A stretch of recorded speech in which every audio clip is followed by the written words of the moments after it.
Me invita Fidel Herrera a ser regidor, me invita Dante Delgado a ser su candidato a diputado por Movimiento Ciudadano y me invita Miguel Ángel Yunes a ser su candidato a diputado por Acción Nacional. Los gobiernos de Morena, si eres productivo, si eres autosuficiente, pues es pena. Aquí hay que ser corrupto, tranza y desordenado, ¿no? Y Miguel Ángel Yunes, que no es mi amigo, lamentablemente, que no me llena mucho de agrado hoy con todo lo que... Los Yunes no te incluyen en ese tema y los panistas no te incluyen porque te consideran de los Yunes.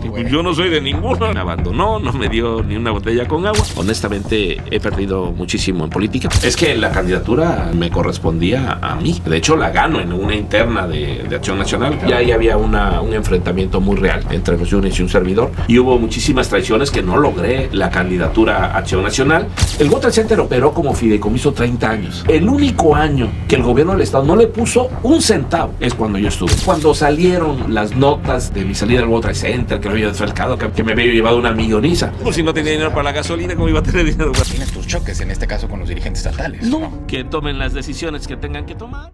Muy buenos días a todos los amigos de Personalidades. Hoy nos acompaña en el estudio un amigo de casa, integrante de la mesa de análisis, actual coordinador municipal de Movimiento Ciudadano, pero sin duda tiene una trayectoria política que vamos a platicarla más adelante. En su momento fue diputado local por el partido Acción Nacional, no plurinominal, sí se lo ganó ahí en la campaña. Nos acompaña en la cabina Óscar Lara para estar platicando desde su trayectoria, desde sus inicios a nivel empresarial, luego en el ingreso a la política, en el partido Acción Nacional, en su breve paso por Morena, después en el partido de Movimiento Ciudadano. Y sobre todo, voy a platicarlo ahorita con él, una visión empresarial. Vamos a estar conociendo un personaje sí político, pero que no es político al final del día, ¿no? El empresario político, vamos a platicarlo más adelante, pues tiene una visión, Óscar, totalmente distinta, ¿no? Una visión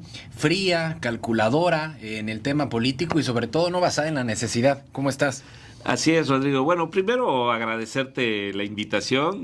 La verdad que este segmento que tú manejas de personalidades siempre ha sido de mi interés. Dije, algún día Rodrigo me va a invitar y seguramente, bueno, y pues no hay plazo que no se cumpla ni fecha que no se llegue y te agradezco muchísimo esta oportunidad de platicar con el auditorio, sobre todo temas de cómo se inician o cómo se dieron las cosas, ¿no? Muchas gracias. Claro.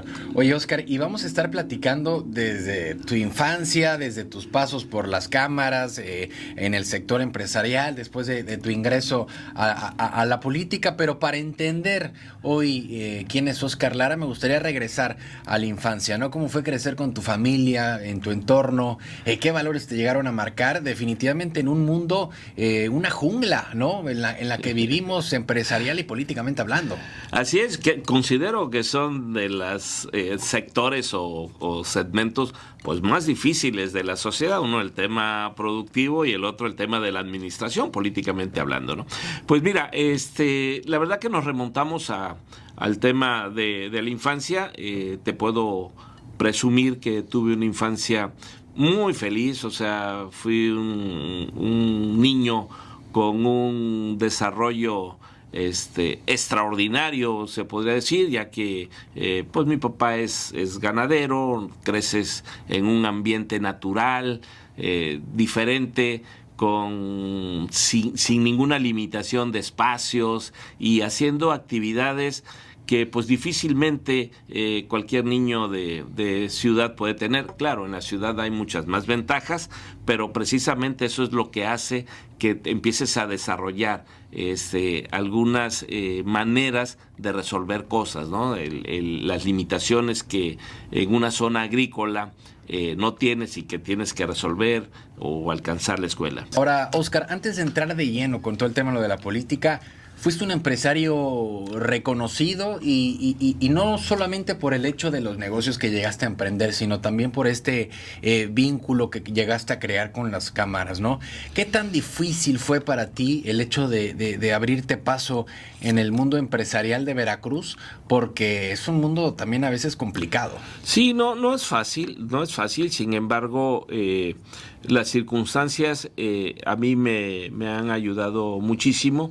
Déjame platicarte que antes de ser representante de los organismos empresariales en mis épocas de incursión en la actividad profesional. Después de haber estado en bancos, tuve la oportunidad de ser gerente de dos cámaras muy importantes, la Cámara de los Industriales, Canacintra, y la Cámara de Comercio de Veracruz. O sea, primero fui gerente de ambas cámaras, y eso te da una visión de trabajo en equipo. En el sureste del país es muy difícil lograr que los empresarios trabajen en equipo y hagan fuerza común. Sí, no es como la misma visión del norte. No es como de México. Así es, que te digo, se asocian para todo y obviamente se vuelven más fuertes. En el sur del país es más el esfuerzo individual que el colectivo.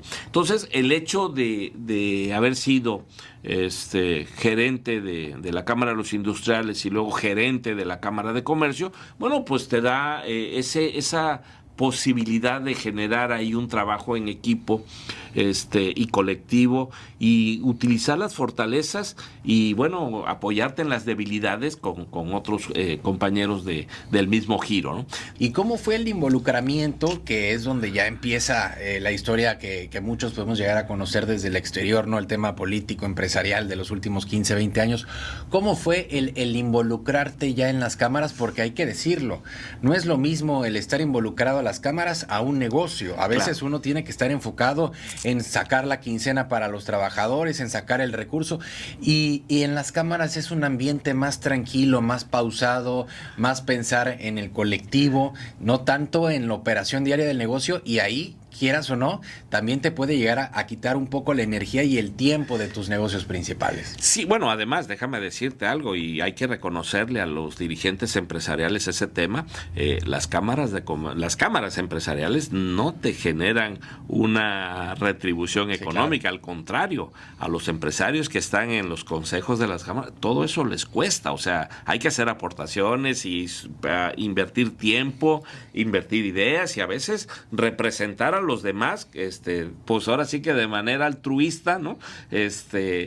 Porque no, en las cámaras no recibes eso es una excelente plataforma para que el sector, el giro, la actividad, tenga un impulso, pero no hay una retribución económica. Y a veces no nada más es ayudar, sino a veces inclusive es contraproducente, que seguramente a ti te pasó, en el aspecto de que por andar ayudando a veces hasta te perjudicas, en el aspecto de que te vuelves el reflector, los reflectores empiezan sobre ti. Así es. Y cualquier decisión y cosa que digas puede luego acarrearte problemas políticos. Sí, mira, sobre todo, digo, fiscales. Hay muchos casos no, muchísimo, no te imaginas, o sea, fiscales, porque muchísimo. Sí, no te imaginas, digo, vaya, muchísimo. Te puedo platicar, digo, cuando fui gerente de la Cámara de Comercio, recordarás que fue la liquidación de los astilleros de Veracruz, el gerente interventor que para mi fortuna me lo volví a encontrar más adelante con los años, liquidando la compañía afianzadora en la cual al final me quedé con la operación, pues ya nos conocíamos. Tuvimos discusiones en la liquidación de astilleros muy fuerte, porque a mí me tocaba pues representar al comercio organizado y todas las facturas pendientes de pago de astilleros. Este señor quería pagarlas a 10 centavos por cada peso. Y pues eso, digo, era un atraco en despoblado. Entonces ahí quien tuvo esa negociación y esas discusiones con él y en la mesa, y yo siendo muy joven, porque la verdad muy joven, y él pues todo... ¿A qué año, a qué edad fue que llegaste a ser presidente de la Canaco en Veracruz? Fue en el 2008, tenía yo 38 años más o menos. 38 años, sí. Pero esta discusión fue cuando fui gerente. Sí, claro. No, pero aparte otra cosa, o sea, fíjate, como gerente me tocaron dos grandes proyectos de la Canaco para con la sociedad. Me tocó lo que hoy conocemos como el World Trade Center, porque parece ser que a los nuevos gobiernos del Estado ya se les olvidó cuál es el origen del World Trade Center, que es un icono de la zona conurbada. El origen del World Trade Center es la Cámara de Comercio. De ahí sale el proyecto, la propuesta y el capital inicial, donde muchos empresarios y personas de Veracruz hicieron sus aportaciones para que hoy tengamos ese edificio, el World Trade Center de Veracruz. Veracruz, ¿no? Luego llega el gobernador Miguel Alemán, le mete una inversión enorme y pues la participación de los comerciantes y empresarios de Veracruz se vuelve mínima. Y nos toca, fíjate, el consejo directivo y yo siendo gerente, nos toca batallar con, en paz descanse, Everardo Sousa, que era el secretario de Desarrollo Económico, para que le devolvieran a los comerciantes su aportación. No, bueno. ¿No? Y lo logramos, o sea, sí me explico. No tuvieron ninguna utilidad, pero cuando menos pudimos recuperarle a la gran mayoría su participación. Esa es una. Y la otra que también yo me siento muy orgulloso de haber participado en ella es, ¿sí conoces la guardería que está en el fraccionamiento hípico? Sí, claro, la que está a una cuadrita de Urano, ¿no? Exacto. Esa guardería... Está enfrente de un parque, creo. Esa guardería la hacemos en la Cámara de Comercio. De hecho, seguimos participando en el Consejo ahí de manera altruista, todo el Consejo. Esa guardería es modelo a nivel nacional del Seguro Social. O sea, cuando se nos viene el problema de la guardería ABC, lamentable, pues que se ponen las situaciones muy complicadas políticamente por ese lamentable suceso.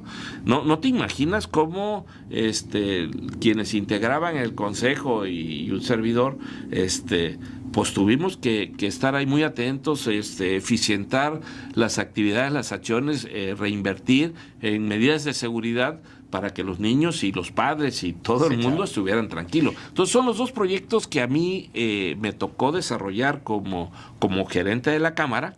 De hecho, yo llevé la contratación y la supervisión de la construcción de la guardería, porque es la única guardería que está construida, es profeso para dar el servicio de guardería, no es un inmueble adaptado. Sí. ¿No? Entonces, todo eso, Rodrigo, que la verdad siempre he sido muy inquieto y está mal que lo diga, pero con una visión diferente de querer generar situaciones de cambio que beneficien al colectivo.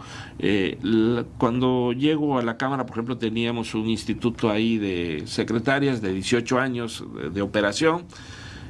Pues lo primero que hago es incorporarlo a la SEP, le metemos la currícula de inglés, volvemos, en lugar de ser secretarias normales, taquimecanógrafas, que les enseñaban taquimecanografía, las volvemos secretarias ejecutivas bilingües y logro un gran convenio con el Seguro Social, con Petróleos Mexicanos y con Comisión Federal de Electricidad para que estas niñas fueran a hacer su servicio ahí.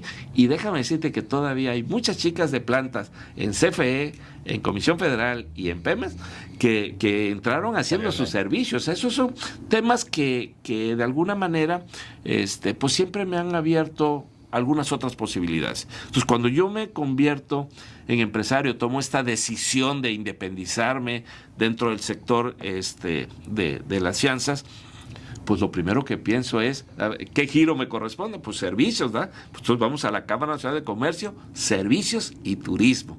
Y me afilio a la Canaco. Pues obviamente todo el personal me conocía, muchísimos de los integrantes del consejo me conocían, y pues ¿En qué año fue que te afiliaste? En el 2001. En el 2001, y te aventaste 7 años para ser presidente, ¿no? 7 años para llegar a ser presidente, pero déjame decirte que, apenas me afilié, pues obviamente el consejo me invita a participar en la mesa. No te veían como un integrante más, ¿no? No, me invitan a participar en la mesa, porque la verdad, te reitero, a mí me parece que el trabajo que logramos yo como ejecutivo de la Cámara de Comercio y los consejos directivos, los presidentes, en su momento, logramos una gran comunicación, cohesión. Y bueno, a mí me parece que hicimos un excelente trabajo para el comercio, te digo, con estos proyectos que te he platicado. Y entonces me invitan a la mesa del consejo, primero pues como invitado, como un tema de las secciones especializadas. En el siguiente año, en el 2002, ya me invitan a participar en la elección de consejero, consejero par, 2 años. En 2004, pues ya me invitan a ser secretario del consejo, que todos esas eran invitaciones. Y en el 2008, los integrantes del consejo deciden, pues que yo sea el presidente, ¿no?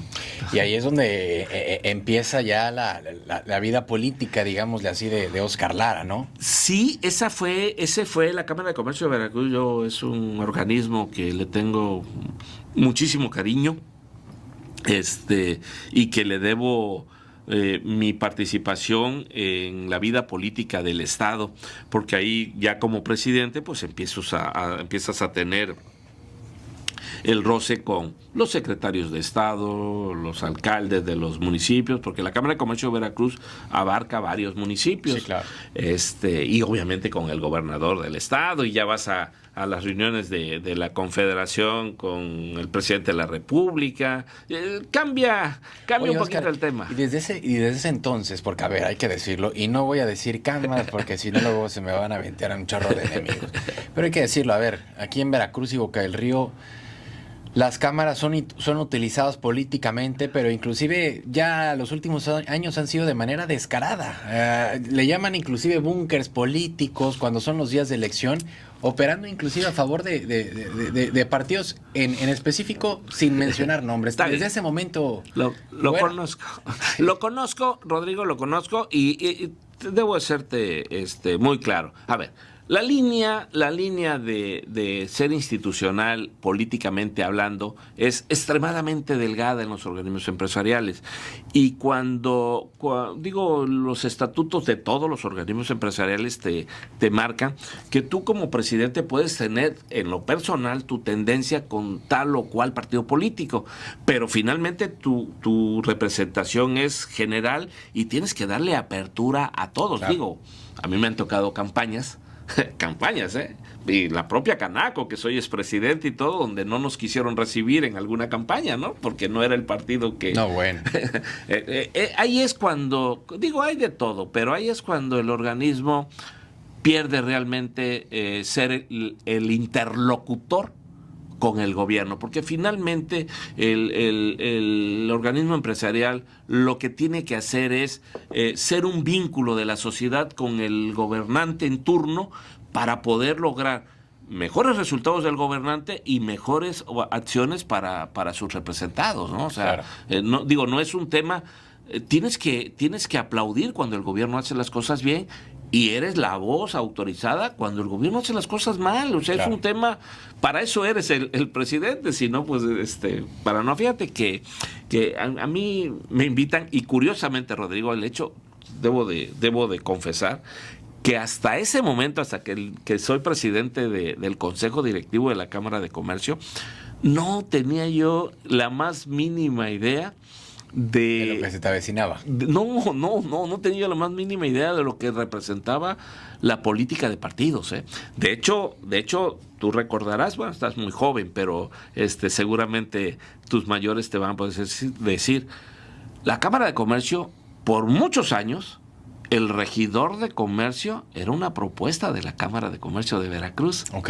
Sí, muchos años, o el director de comercio. Y fíjate, digo, algo que lo reconozco en público hoy, lo digo con mucho respeto, algo muy tonto de mi parte, cuando me invitan a ser presidente del consejo, lo que le digo al grupo de empresarios, no te vayas a reír, sí, pero no quiero ser regidor. De verdad, ¿ves? Te dije que no te fueras a reír. Y lo cumplí, o sea, realmente Y no fuiste regidor, sino diputado después. Bueno, a ver. Yo sé, fueron tiempos totalmente distintos. No, déjame decirte que, a ver, fíjate que en la Cámara de Comercio los periodos son muy claros. O sea, tú eres presidente un año, y si el Consejo decide reelegirte, puede reelegirte en 2 ocasiones, pero los periodos son anuales. Entonces yo terminé mi segundo periodo y dije hasta aquí y me separo de la Cámara y me voy a campaña, ¿eh? Pero fíjate que ahí hay un hecho. O sea, todavía siendo presidente, digo, ya no es como la política de solicitar licencia, ¿va? Pero sí te apartaste porque todavía eras presidente. No. Yo concluyo mi segundo periodo, okay. O sea, concluyo, hacemos la asamblea.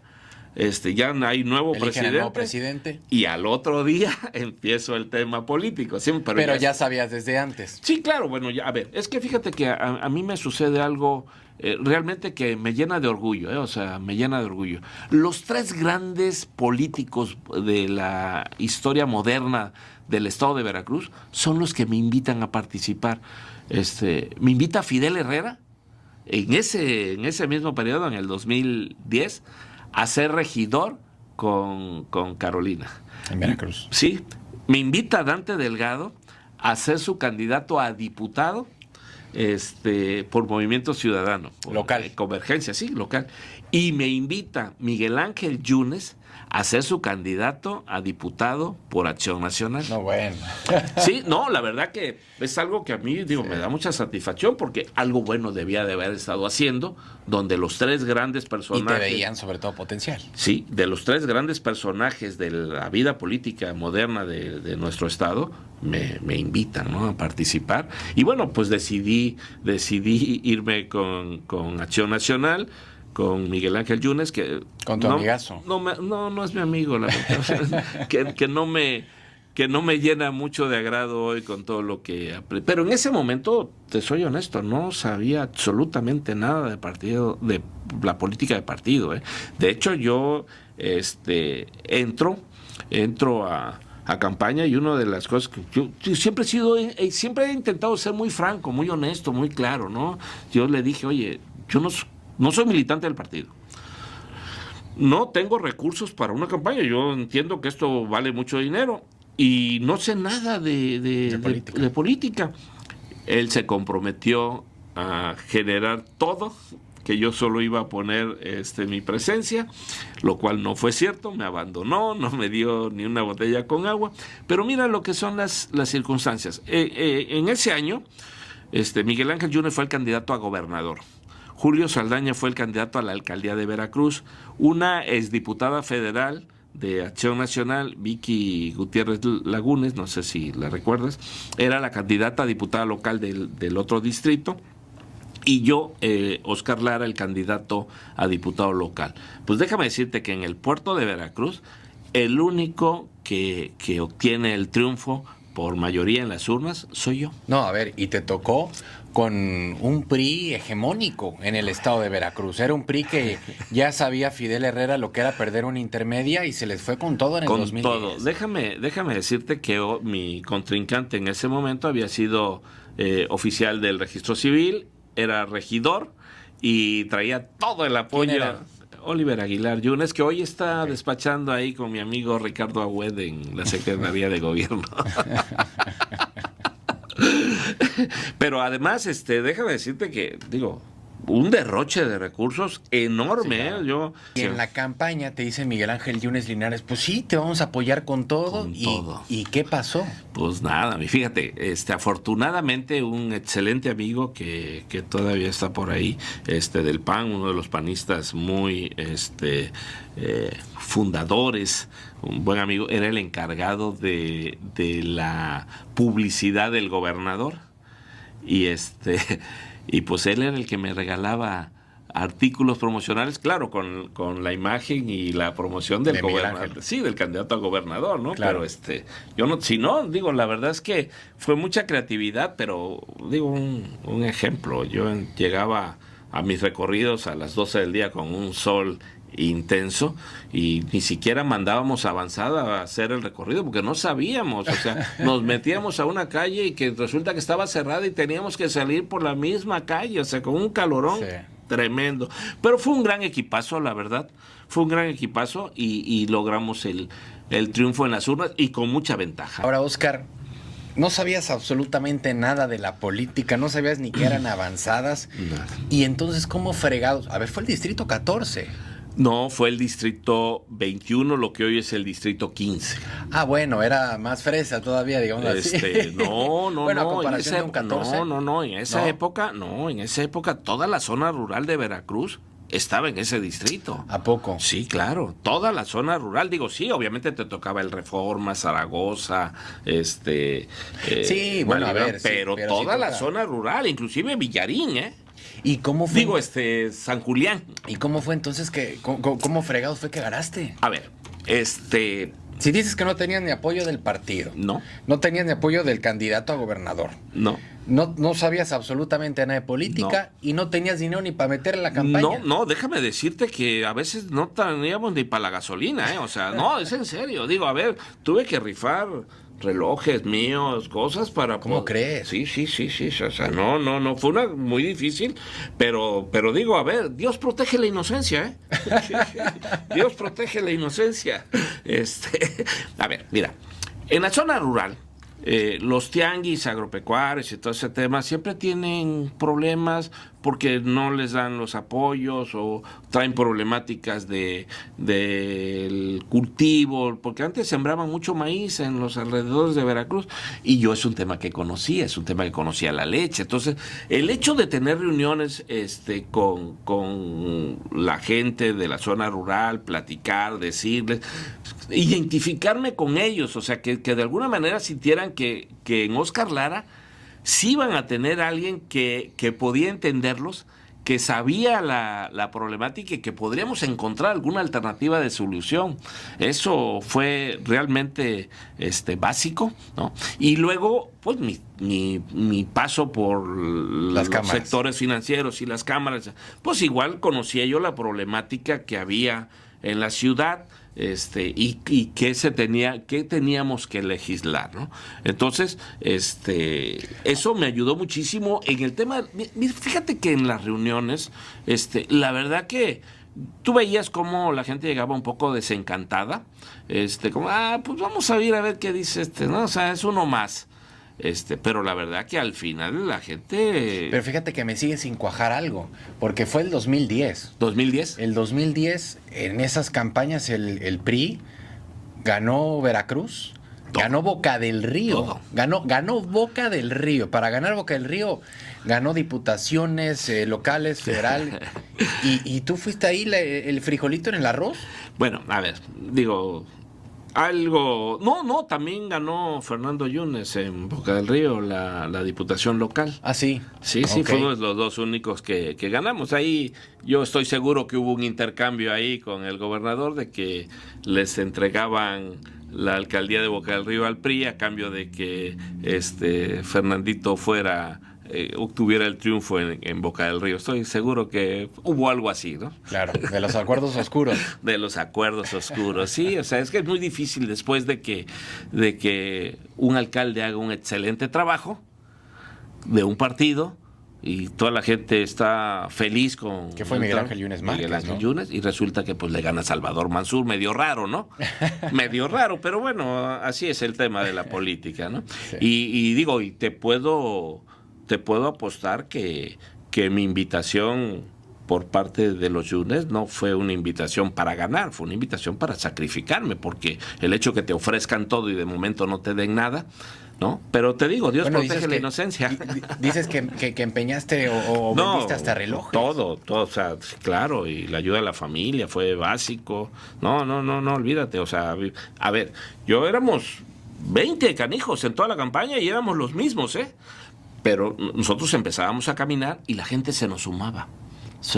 Entonces, esos 20 nos movíamos a distintos puntos y terminábamos recorridos de 100, 150. Fue algo extraordinario, fue algo... Bueno, a ver, es que para la gente que no sepa de política, de los recorridos y todo, hablar de recorridos de 100, 150 personas son recorridos. Fíjate que habrás escuchado de una colonia aquí en Veracruz muy difícil, Ana Carreto, donde hay que pedir autorización al líder para entrar a hacer campaña y si no eres del partido oficial, pues no te deja entrar.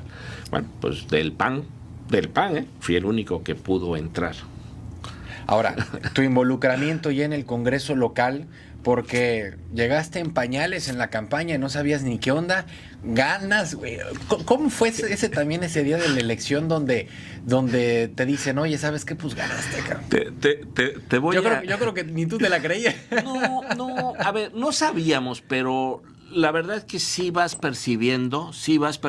Conforme vas avanzando en la campaña. Porque eso de encuestas y todo, sí, me imagino. No, a ver, la encuesta me ponía 35 puntos abajo. ¿Sí? O sea, yo la elección la tenía perdida 20 días antes en las encuestas, 20 días antes de la elección. ¿Cómo mandabas a hacer tú las encuestas? No, nunca. Pues si nunca las mandaste a hacer. Pues si no tenía dinero para la gasolina, ¿cómo iba a tener dinero para hacer encuestas? Nada más escuchabas que en unas encuestas 35. No. A ver, no las pasaba. No. Eran las encuestas que publicaba mi contrincante, ¿no? Mi adversario, o sea, ¿no? Pero fíjate que había un tema. Mira, coincidíamos que él había ido un día antes a un recorrido y al otro día llegaba yo. y la gente te comentaba, no, oye, qué bueno, gracias, o sea, porque ayer vino el candidato y dijo que aquí que huele muy feo, pues sí, pues si es una salida de aguas negras, no va a oler bonito, ¿va? ¿No? Oye, que casi se devuelve porque el drenaje del Malibrán está lleno de tripas y vísceras de pollo. Pues sí es donde venden el pollo fresco, o sea, ¿no? Y, cosas como esas, tú dices, no, pues vamos bien, ¿no? Y vas saludando a la gente y vas sintiendo el apoyo real, porque te digo, el hecho que tú llegues con 20 personas, 15, empiezas a caminar y se te empieza a sumar los residentes de la colonia. Eso algo está pasando. Sí, es ese termómetro que no normalmente se ve desde los medios o no normalmente se ve desde el exterior, sino se vive en las colonias. Y ganamos por mucha ventaja, Rodrigo, déjame decirte, ¿eh? Y luego me impugna mi contrincante y la ventaja se incrementa. Oh, bueno. Ahora, entras al Congreso local y dices, bueno, ¿y este mundo qué es? Sí y no, pero sí y no porque de alguna manera ya en mi paso por los organismos empresariales y como presidente del consejo, pues ya habías recibido en los procesos anteriores a los candidatos y a los que habían sido diputados antes que tú o funcionarios antes que tú y vas viendo, ¿no? Te vas enterando, por ejemplo, de lo que las funciones básicas de un diputado, que primero es representar a tu distrito, ¿no? Y representar a tu distrito significa que cuando exista algún tema de legislación, pues te metas, te involucres y hagas una propuesta para mejorar esa reglamentación, ¿no? El problema es que en ese momento, en ese 2010, pues no podías hacer ninguna propuesta porque por ser azul te lo iban a echar para afuera. Fíjate que, déjame comentarte, la reforma a la ley o la actualización a la ley de obras públicas fue una propuesta de un servidor. ¿Qué actualización? ¿Qué fue lo que cambiaste?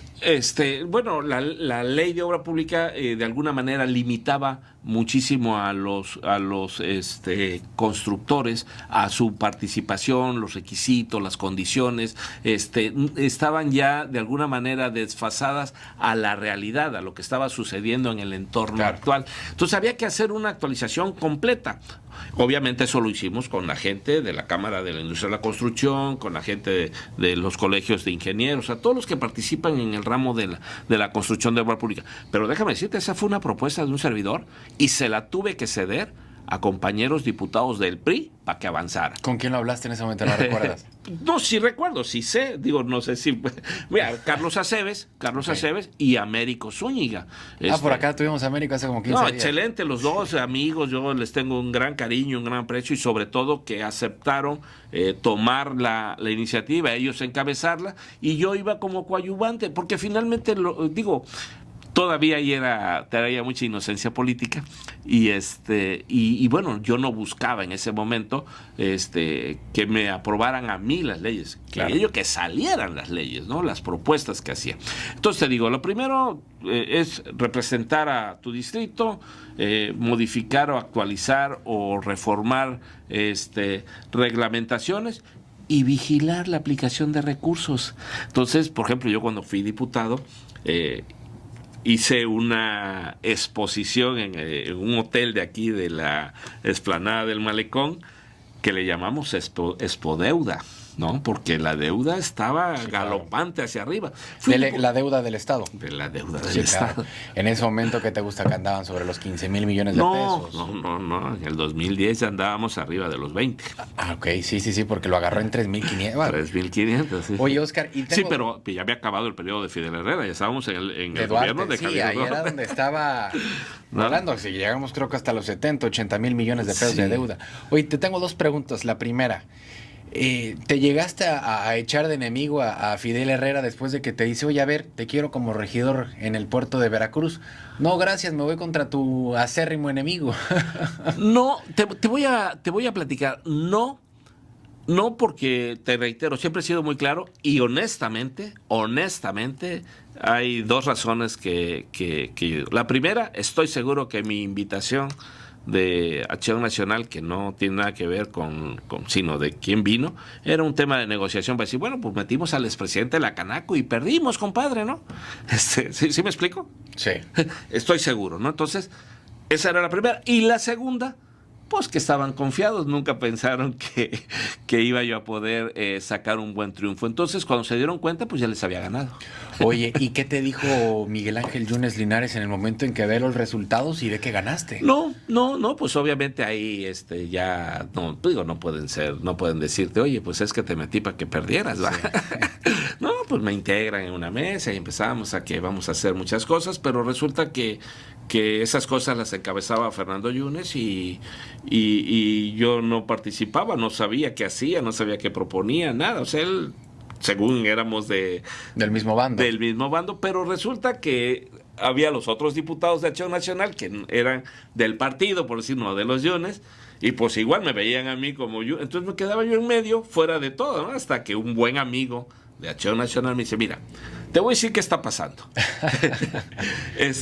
Los Yunes no te incluyen en ese tema y los panistas no te incluyen porque te consideran de los Yunes. No, pues yo no soy de ninguno, yo vine aquí a representar a la gente, ¿no? Pues ya. Y así fue como empecé a trabajar con la fracción del PAN y empezamos a producir, pero pasaron, 6, 7 meses, ¿eh?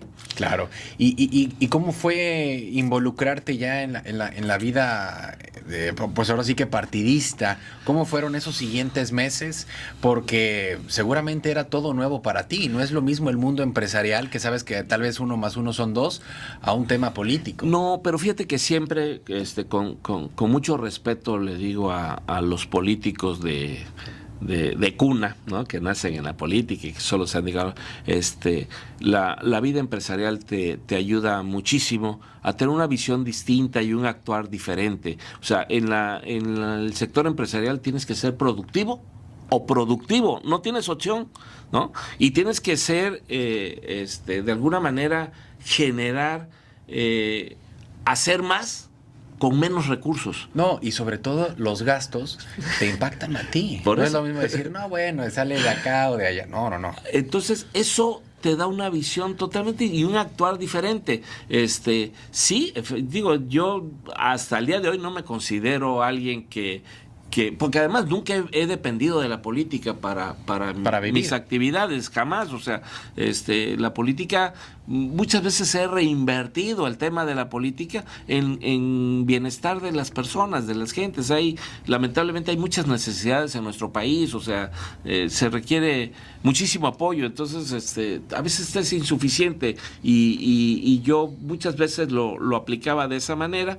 Entonces, no fue difícil, Rodrigo, no fue difícil, al contrario, generaste cierto liderazgo, porque además fui un diputado muy combativo, ahí están las memorias del Congreso, donde yo subía en una sesión hasta 10 veces a debatir, o sea, fui alguien activo. Sí, entonces te vas generando cierto prestigio, la mayoría, que en esa época era el PRI, va a venir el diputado Lara.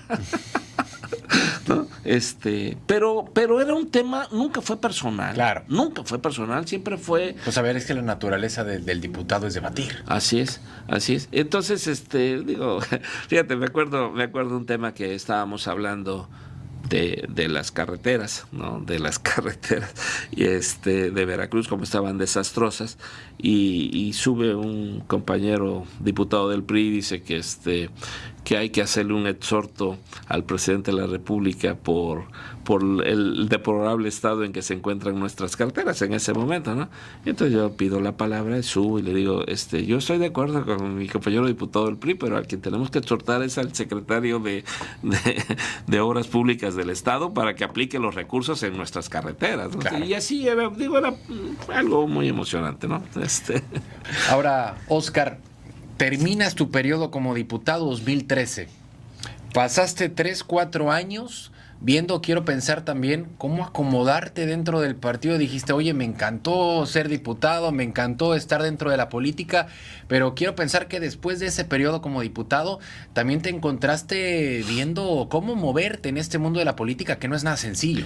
No, fíjate que, una de las ventajas, Rodrigo, y no es presunción, lo digo con mucha humildad, si cabe la humildad aquí, soy alguien que se adapta muy fácilmente a las actividades, digo, en el sector empresarial, en la política, la verdad es que yo me ambienté muy rápido en el tema del partido, o sea, muchísimo, muy rápido. De hecho, digo, en 2012, 2013, antes de que terminara, pues de alguna manera Acción Nacional pues tenía en mí la posibilidad de que yo fuera el candidato. Traía yo mucha aceptación del pueblo, el candidato a la alcaldía de Veracruz. Y bueno, pues nuevamente ahí Contra Yunes, Ramón Poe era en ese momento. No. ¿Del PRI o contra quién era? No, sí, pero no. O sea, Sí, bueno, contra del PRI, pero del PAN. Rafael Acosta Croda, en paz descanse. El loco Acosta. Sí, y que ya murió, lamentablemente. Y Julio Saldaña por el PRD. No, bueno, estabas al lado de... No, pero... De dos monstruos. No, pero pues, es que la candidatura me correspondía a mí. De hecho, la gano en una interna de Acción Nacional, que le llaman una mini convención. Pero bueno, lamentablemente te digo, había demasiados intereses económicos y todo ese tema, y hubo muchísimas traiciones que no logré la candidatura a Acción Nacional. Entonces me fui a apoyar al candidato de Acción Nacional a Medellín, que la ganamos. Fuiste a exiliarte allá a Medellín? No, lo fui a apoyar, sí. Y aquí en Veracruz, después de que sacó el PAN a Rafael Acosta, Julio Saldaña se vuelve el candidato del PRD y me voy a apoyarlo con todo. ¿Al PRD? Sí, apoyar al candidato, no al partido. Claro, bueno, pero... Pues, vaya, no como militante del partido, sino apoyar esa... A ver, teníamos los veracruzanos 3 opciones. Ramón Poe, Rafael Acosta y Julio Saldaña. Y el que tenía más posibilidades de ganar era Rafael Acosta. Pero hubiera sido un desastre para nuestro municipio, no lo podíamos permitir. Entonces yo me fui a apoyar a Julio Saldaña con todo, porque es amigo, porque conozco. ¿Y cómo te veían dentro del PAN con ese tipo de acciones? No, bueno, intentaron expulsarme, intentaron hacer muchísimas cosas, obviamente todo manejado por los Yunes. Claro. Y ahí había un enfrentamiento muy real entre los Yunes y un servidor. Obviamente no lo lograron porque pues, se descubrió, por ejemplo, que ellos habían pactado con gobierno para que Ramón Poe ganara la elección, que fuera Rafael Acosta, y le hicieron exactamente lo mismo que a mí, o sea, le ofrecieron todo en la interna, y ya en la constitucional no le dieron un vaso de agua. ¿No? Y es un esquema muy practicado por la familia Yunes. Ya, eso ya todo el mundo lo conoce, todo el mundo lo sabe, y a cambio que Miguel fuera nuevamente, después de Salvador Mansur, alcalde de Boca del Río. O sea, son las negociaciones que hicieron con Javier Duarte en su momento, y de lo que hoy Javier Duarte está diciendo públicamente en sus twitters. Claro, que se arrepintió, ¿no? Sí. ¿Y cómo es la historia? No, bueno, pues ahí está, y digo, yo lo viví, eso no me lo platican, yo lo viví, yo fui víctima de ellos. Luego en 2015 intento ser candidato a la Diputación Federal y no me dejan, y es cuando decido retirarme del PAN. Dije, los Yunes no me van a dejar ser ni jefe de manzana aquí, ¿no? Entonces cuando me retiro del PAN, lamentablemente, te digo, ese año coincide con el fallecimiento de mi hermano el mayor, y pues necesito reestructurar las empresas familiares y mi negocio. Y te metes de lleno. Y me meto privado. De lleno. Y bueno, pues algo nuevamente que curioso y que pocas personas lo saben.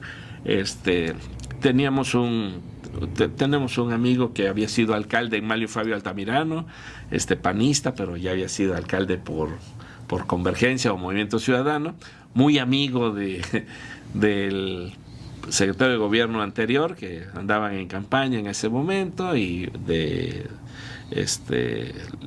le pide Edith Cisneros a nuestro amigo Martín que me invite, y Edith me lleva con la hoy gobernadora, y es como me incorporo a la campaña de Ricardo Etzone. Que estamos hablando que 2017. 2016. 16, o sea, estuviste un año sabático, por así decirlo, de la política. Trabajando, reestructurando, claro. Sí, buscando regresar a mis temas, ¿no? Claro. Y estoy ahí 2017 en la campaña a la alcaldía con Ricardo Etzone, que se vuelve un desastre esa campaña, lamentablemente.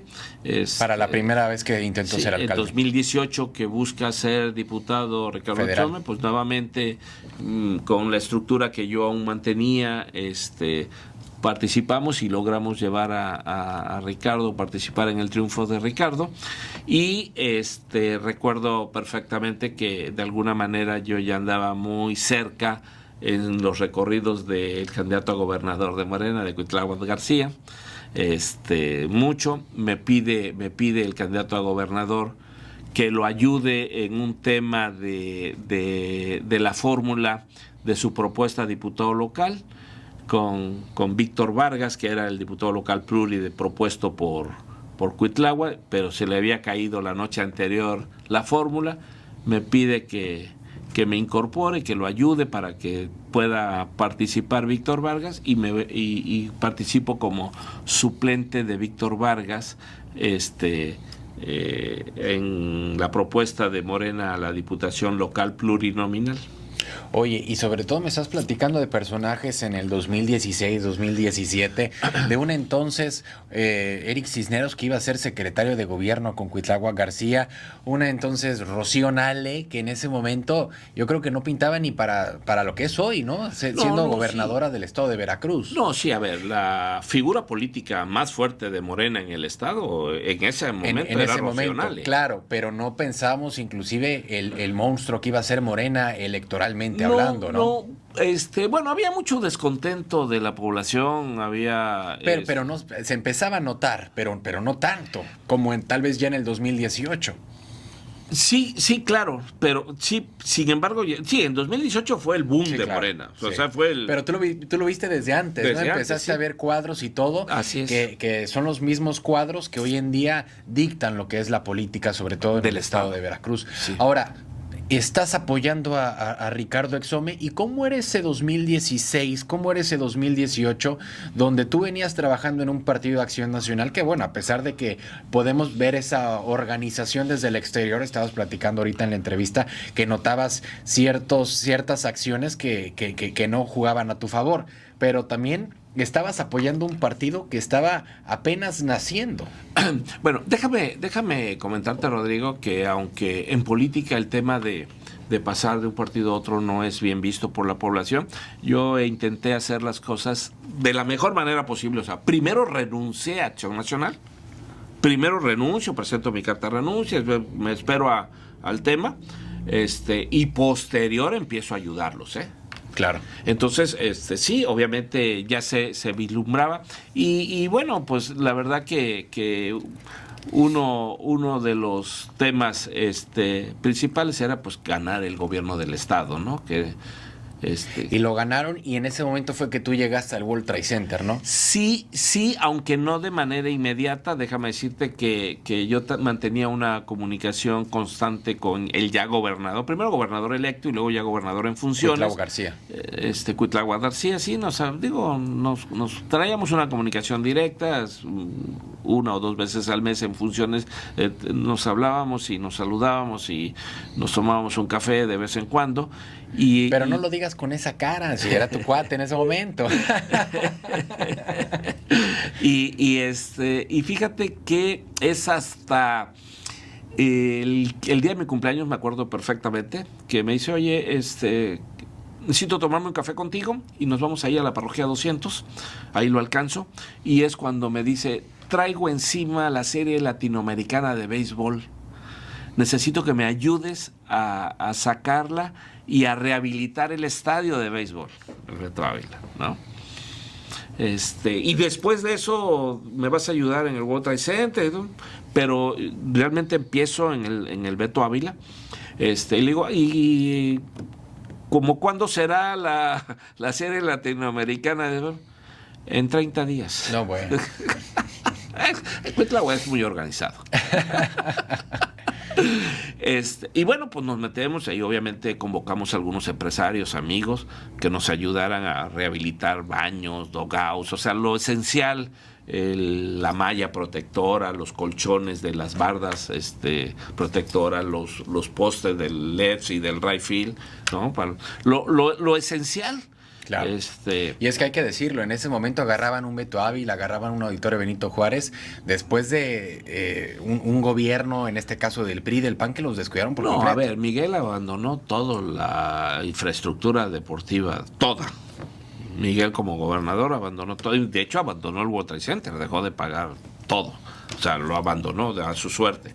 Entonces, lo echó a andar.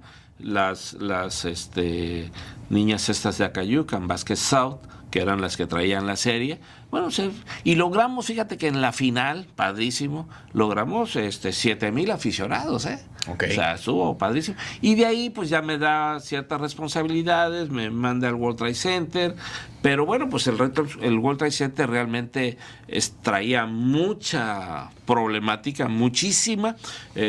No se había pagado la franquicia, estaban por quitarnos la franquicia World Trade Center, no servían las escaleras eléctricas, no servían los elevadores, si llovía te mojabas más adentro del recinto que afuera. No, era un caos.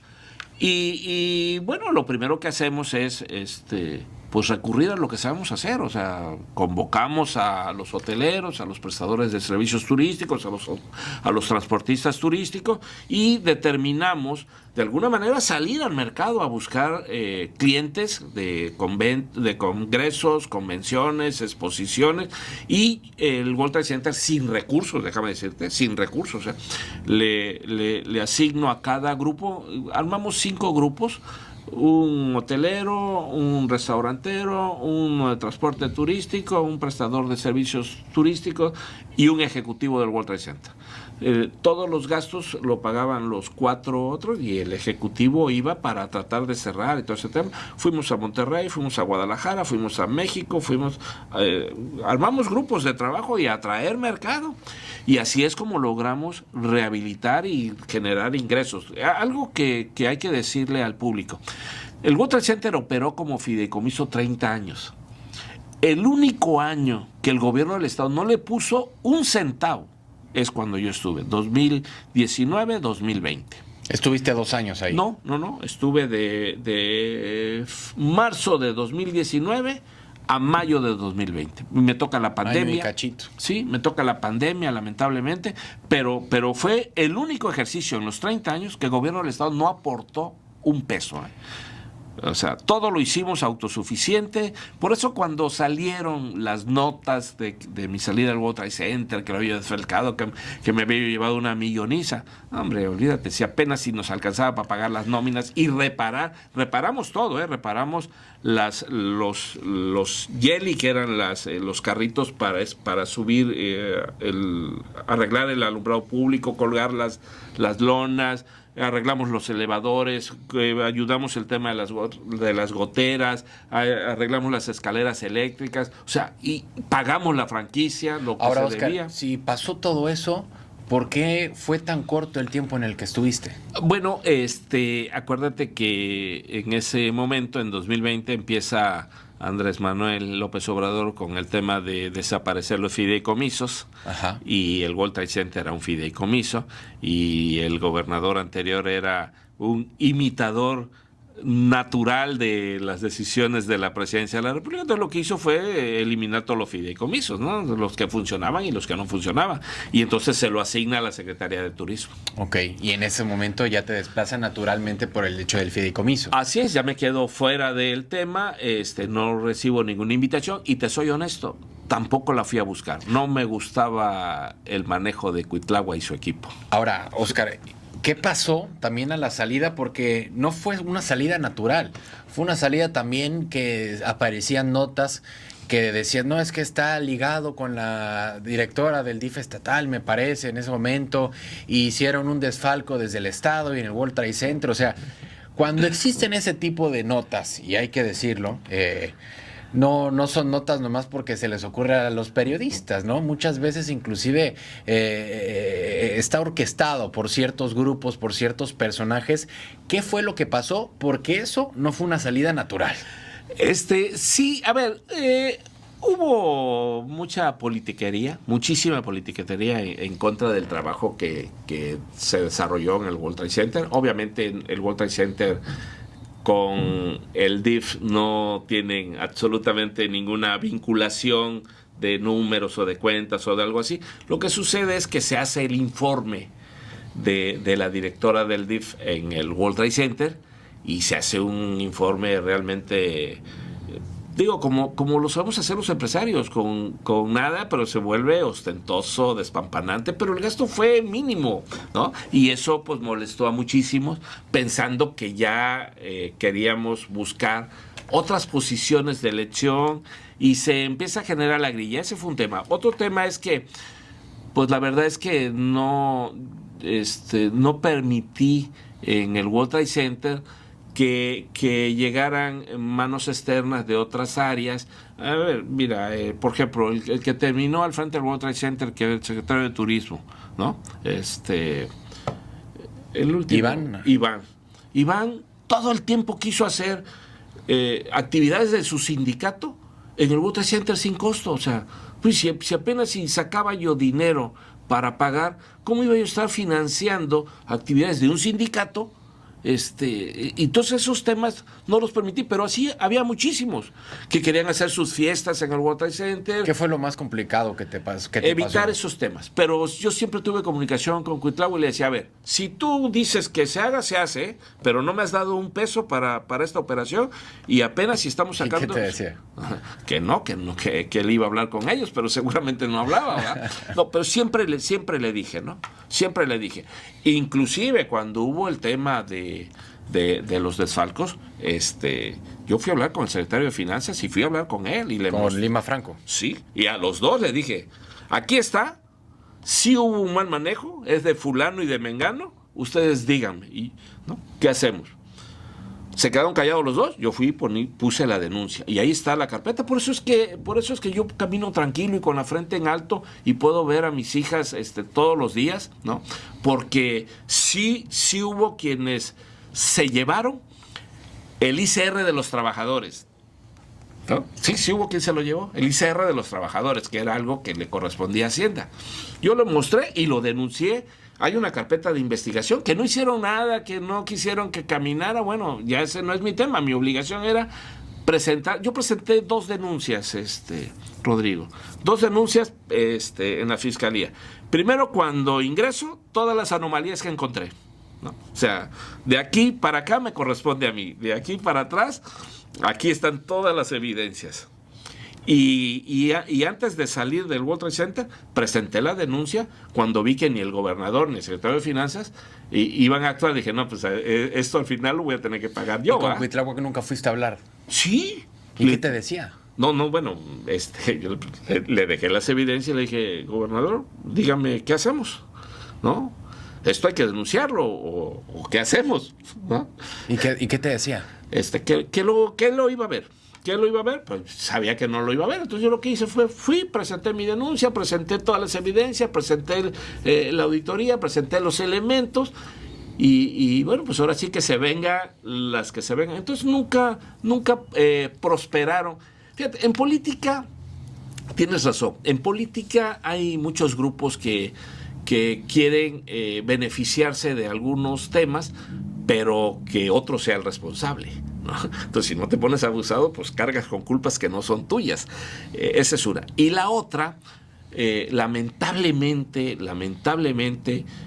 pues no eres monedita de oro para caerle bien a todo el mundo. Y ahí salen por ahí una nota de que Oscar Lara hizo esto, Oscar Lara hizo lo otro.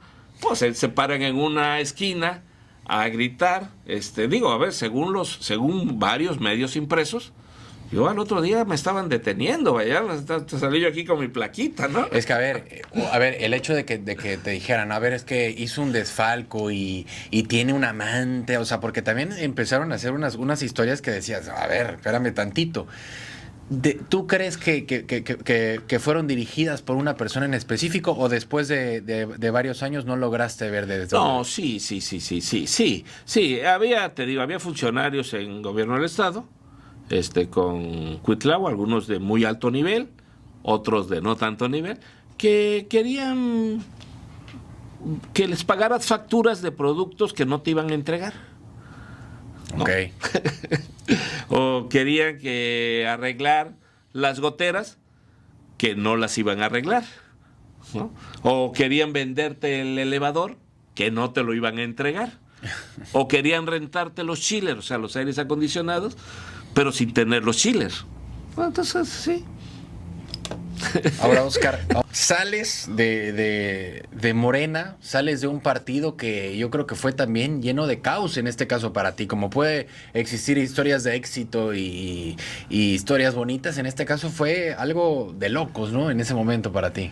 Sí, fíjate que, curiosamente, a pesar de los resultados, porque traía yo varias responsabilidades. Una de ellas, te digo, pues era el Consejo de Administración del World Trade Center, pero también los inmuebles de gobierno del Estado de la zona conurbada estaban bajo mi responsabilidad. Algo que me desilusionó muchísimo fue, resuelvo el tema de la canchita Valentín Ruiz y les hago una propuesta de un esquema de aprovechamiento de esa canchita.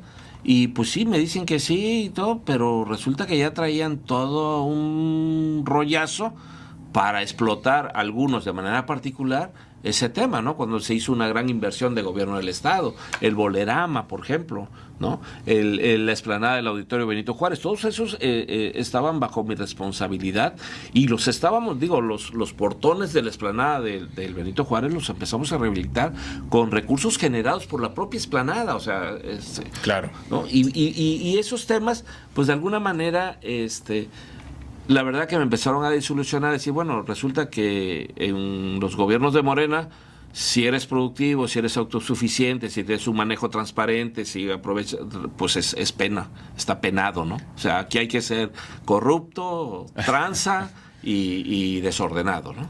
Ahora, ¿en qué momento fue esa invitación, en este caso en Movimiento Ciudadano? Precisamente, fue luego. No, fue en el 2021, yo buscaba ser candidato de Morena a la alcaldía de Veracruz, no se logró, desde que iba a ser Ricardo Etzome, platico N ocasiones con Ricardo, el cual me parece un hombre extraordinario y le tengo... Alguien que habías apoyado en su momento. Y sí, le tengo... ¿Fuiste su coordinador de campaña? No directamente, pero sí de mi estructura. O sea, yo estaba, puse el coordinador y era el... Eres del War Room, estabas ahí. Así, pero sí, el coordinador era alguien que pertenecía a mi equipo, pues, o sea, alguien de los que venían conmigo desde entonces Acción Nacional. Buscas en ese momento la alcaldía, ves que le toca a Ricardo. Y platico con él y, oye, Ricardo, me dijo, pero es que contigo hay muchas complicaciones. Está bien, lo entiendo, o sea, pues te digo, no eres monedita de oro, habíamos limitado muchas operaciones no transparentes que no permitimos que se hiciera. Pues obviamente había mucho descontento de estos funcionarios de Cuitláhuac porque yo no siguiera. Digo, está bien, no pasa nada, pero dale espacio al equipo que yo traje y a mí no te preocupes, yo me regreso a mis actividades. Y le hice 2 o 3 propuestas, nunca aceptó, me retiro y en eso resulta que el OPLE inhabilita el candidato a la alcaldía de Movimiento Ciudadano. ¿Quién era? Oliver, el ingeniero Oliver de Grupo Mosi. Ok. Oliver, no recuerdo su apellido. Lo inhabilita por un tema de mal manejo del ingeniero que buscó ser candidato independiente y no presentó sus gastos de campaña. Y ahí te buscan. Entonces, pues como un acto desesperado, me buscan. ¿Quién te buscó? Sergio Gil. Ok. Sergio Gil, y me hace una invitación y pues obviamente, ya con un poco de experiencia y todo ese tema, le digo, bueno, ¿y qué me vas a pedir? O sea, no, nada.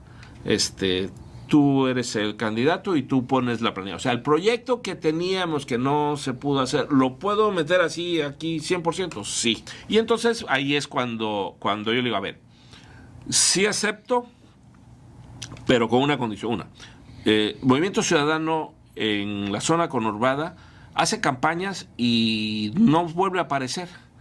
Entonces yo no quiero eso. Yo quiero que después de la campaña sigamos trabajando y seguir operando para Movimiento Ciudadano. Y por eso es que acepto en el 21, que era, fíjate, en el 21 no eran las mismas condiciones de Movimiento Ciudadano que ahora. En el 21 el candidato le costaba toda la campaña, el apoyo era nulo, no había figuras.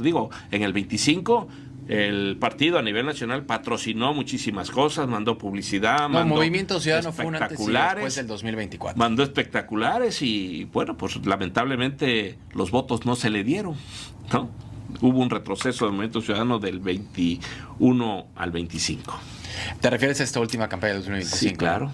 Sí, no, y además fue un movimiento ciudadano, como le decía, que fue un antes y después de esta campaña de Maines, Despega, Movimiento Ciudadano. No, y tuviste la visita de Colosio, tuviste la visita a Veracruz, tuviste la visita de Maines 3 veces, o sea, estaba en el estado, tuviste la visita de un montón de Ivonne Ortega, muchísimas figuras, hubo eventos en la zona conurbada. Realmente es para que el Movimiento Ciudadano, con todo ese apoyo y con toda esa derrama de recursos, hubiera logrado más de 50,000 votos. Pero ¿a poco tú no tuviste participación en el aspecto de ser coordinador municipal? No quise participar. Yo, a ver, de alguna manera que Ya refiriéndonos a esta última campaña. No, a ver, de que de alguna manera se dieran cuenta que se equivocaron. O sea, ¿sí? No hice nada en contra. Tampoco los apoyé, o sea, no hice nada en contra, me fui a apoyar a otros municipios. O sea, sí estuviste dolido. No. De cierta manera, ¿no? No, había que demostrarle que se equivocaron. Nada más, que se dieran cuenta que se equivocaron, ¿no? Y bueno, con todo ese apoyo, Movimiento Ciudadano en el 24 traíamos 20,000 votos en Veracruz, que fue el trabajo de la coordinación municipal y los candidatos. En el 2024. En el 2024 en Veracruz el Movimiento Ciudadano logró más de 20,000 votos y en el 2025 con una derrama enorme, con grupos musicales, con participaciones de figuras, con mucho apoyo, pues solo lograron 14.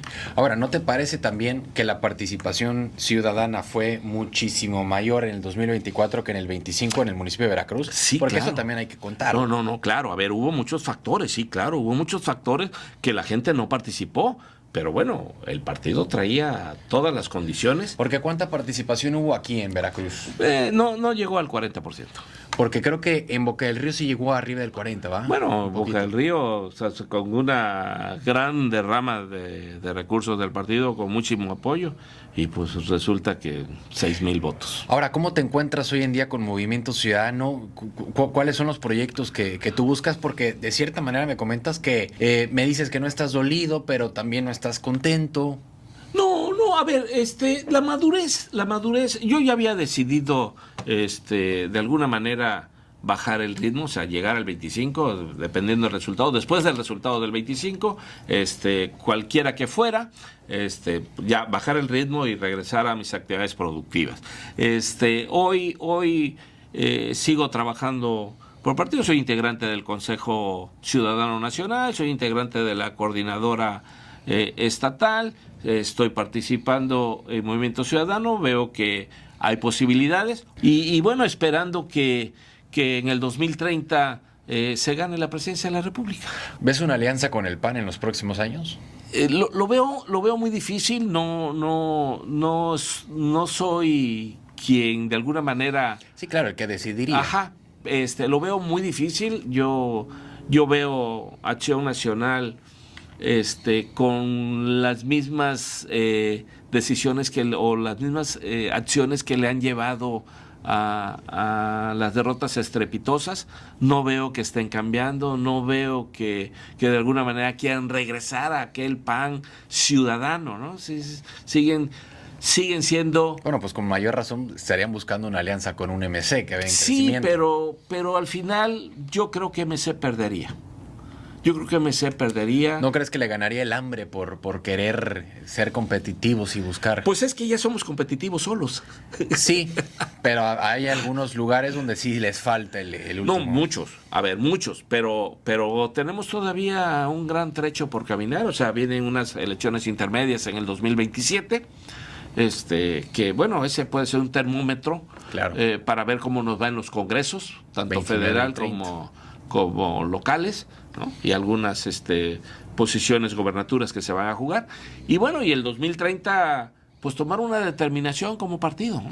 Oye, Oscar, y bueno, ya para cerrar, porque sí nos llevó bastante tiempo, ¿qué es lo que te gustaría hoy en día en el 2025, viendo a ese Oscar en el 2010, donde recibe una propuesta de Fidel Herrera para ser regidor, de Dante Delgado para ser candidato a diputado, y también de Miguel Ángel Yunes Linares en ese momento del Partido Acción Nacional para ser diputado acá en Veracruz, tus próximos años de como diputado, después tu paso por Morena, a Movimiento Ciudadano? ¿Qué es lo que te gustaría decirle a ese Oscar Lara del 2010, en el momento en que los tres grandes monstruos de la política, o los tres animales políticos del estado de Veracruz, que por décadas y hasta la fecha siguen cambiando y decidiendo en la política, qué es lo que te gustaría decirle a ese Oscar Lara, inexperto en la política, nuevo, de cierta manera, conociendo estos campos políticos?